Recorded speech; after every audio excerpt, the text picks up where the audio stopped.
Chief justice of Pakistan justice قاضی فائز عیسیٰ نے کہا ہے کہ پارلیمان قانون بناتا ہے اور ہمارا کام قانون کی تشریح کرنا ہے۔ ذاتی نوعیت کے الزام میں جج کو اجازت دی گئی کہ وہ اس کا جواب دے سکیں۔ فل کورٹ ریفرنس سے خطاب کرتے ہوئے چیف جسٹس نے کہا کہ تنقید کریں مگر گالی گلوچ نہ کریں۔ ہمیں آزادی رائے پر پورا یقین ہے اور ہم نے اس پر قدغن نہیں لگائی۔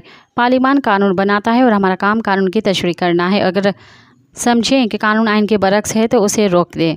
جسٹس قاضی فائز عیسیٰ نے جسٹس مظاہر علی نقوی کیس کے حوالے سے بات کرتے ہوئے کہا کہ دوسروں سے شفافیت اور احتساب مانگے اور خود کا نہ کریں تو بات کی وزن نہیں ہوتی اور فیصلوں کی اہمیت بھی نہیں ہوتی۔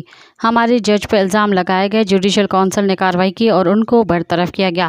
ہم نے کیس کھلی عدالت میں چلایا اور سپریم کورٹ کے جج کو بد انتظامی پر برطرف کیا گیا۔ پہلی دفعہ پاکستان میں مزید خبرن